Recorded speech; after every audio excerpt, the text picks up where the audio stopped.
them. Now, originally I said, are you still playing the Manamo with it, Jeff? And he said, no. We're going Slayer's Stronghold with it. Oh, that's beautiful. That's great.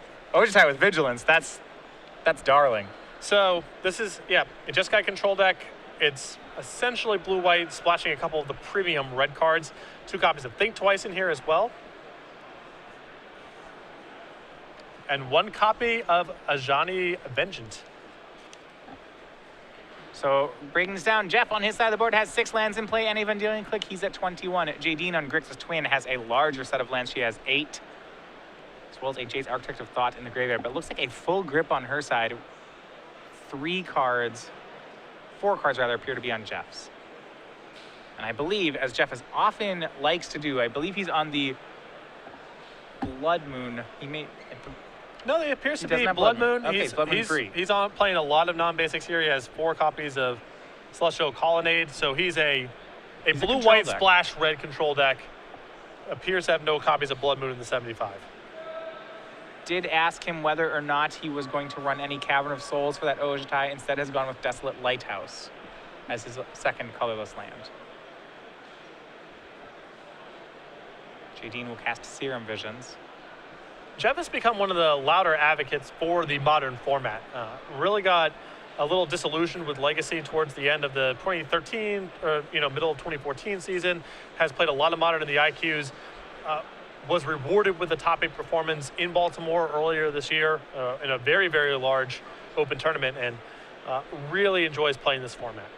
Jeff will go ahead and swing with Vendilion Click, put Jadine down to 12, and then plays Colonnade. Jadine Lightning Bolts the V-Click, but waits until end step to do it.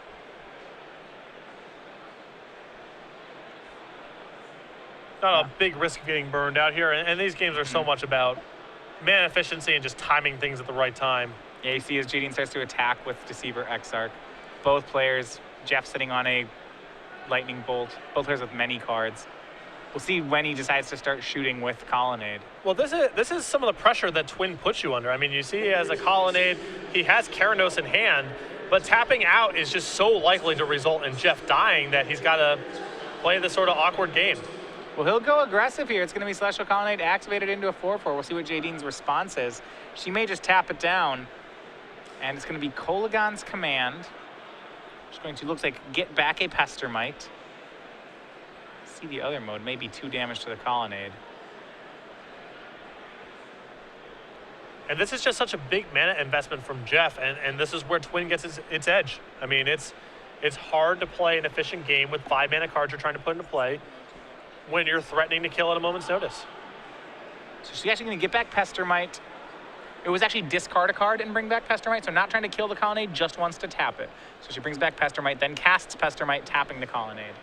And you can see, Jeff's got a hand. He's got Lightning Bolt. He's got Celestial Purge. It's not like he has no resistance, but Jadine's game plan here may just be 2 mana efficient.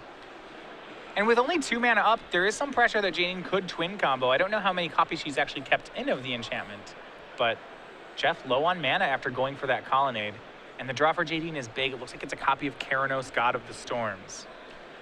I feel like it's very hard to beat Twin pouring into 5 mana spells. I know they're fine in the matchup, but Twin just plays. They're always threatening to kill you when you invest a lot of mana, and they have a lot of the same cheap cards like Remand and Dispel to break serve. Losing the fight against Cryptic Command is always a disaster, and Jadine's also able, as you see here with Pestermite and Deceiver Exarch, to apply some pressure instant speed. Jeff's the one that's forced to react now. He's got to do something here, and anytime he does something, he risks getting killed. See, she puts Jeff down to 60 on that attack, and now it looks like she's going to go for Keranos, God of Storms. Jadine actually has boarded in her own copies of Blood Moon. They're not going to be very good here, as Jeff has strategically searched out his basics. It could keep Jeff off of Cryptic Commands. Yep. But here's an attempt at Keranos. This is a big play for Jadine if it resolves. And it looks like Jeff off 2 mana may want to fight. Jadine has left up 4. She does have a copy of Cryptic Command in her hand. So is this the kind of card where Jadine is okay tapping out just to get this to resolve? I would be surprised against a deck with Snapcaster Mage in it. It kind of depends on Jadine's sense of what Jeff's hand is like. But I'm kind of happy if I'm in Jadine's position to just be the one applying pressure with mana up all the time. He's going to try to Celestial Purge the Keranos, and Jadine looks like she will counter. copy of Negate. Negate I don't mind cashing in because Negate's a little bit more narrow than Cryptic Command, but I would not want to spend a Cryptic Command there. So now we go back to Jeff's turn. He is taking damage on the table. Can he take care of Keranos? He cannot. But what he can do is play Ojutai, the standard superstar, making a spot in Modern in this deck. It's still just very hard for Jeff to damage race at this point. Yeah, Ojutai versus Keranos will be interesting. You see Jeff switching gears. Burn no longer going at Jadine's face. It's going to be a lightning bolt at her Pestermite. As we go back, both players got to resolve a mythic. We'll see which one wins. 12 and 13 are the life totals.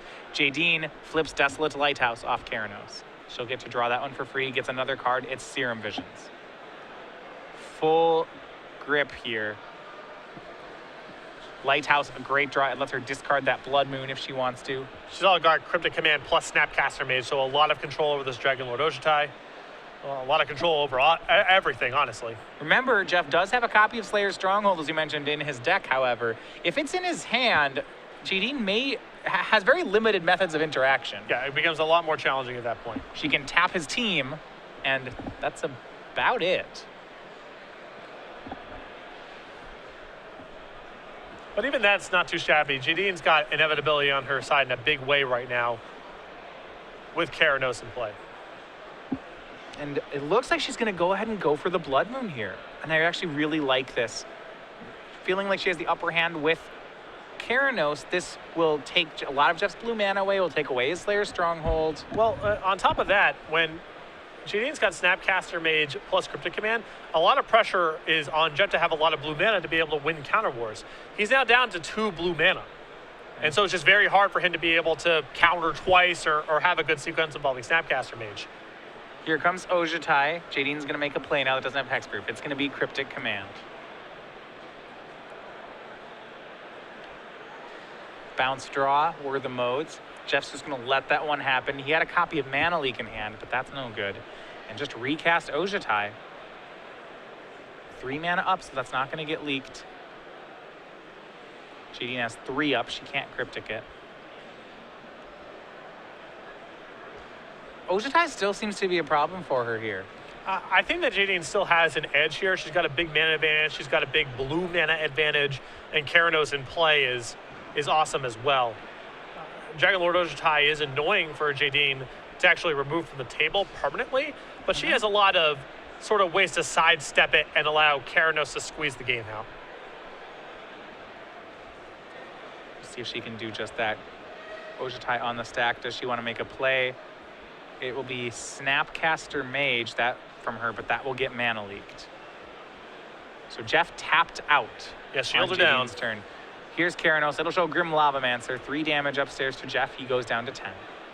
Not a shabby draw here either. If Jadine's plan here is to fend off Dragon Lord Ojutai for a couple of turns and burn Jeff out, Lavamancer fits in very naturally.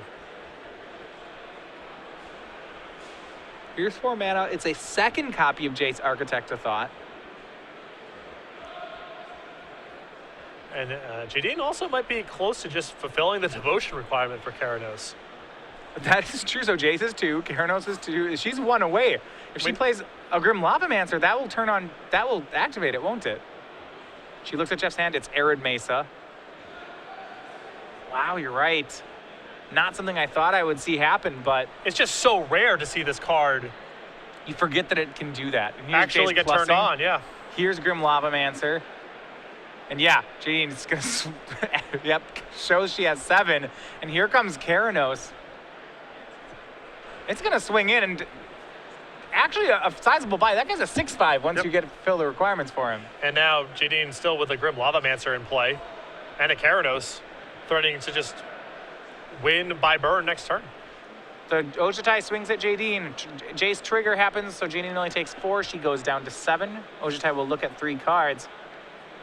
There are no help, and there you have it. Jadine Klomparens 2-1 defeats Jeff Hoogland. Yeah, Jeff there with only 2 islands in the deck. So once Blood Moon comes out, Cryptic Command, once Blood Moon comes out, Cryptic Command's off the table for him. And once Cryptic Command's off the table for him, he doesn't have a lot of workarounds to a Blood Moon. So even though he had a lot of basics in play, it looked like he could play Magic. Once he got behind there, his one catch-up was shut off for the rest of the game.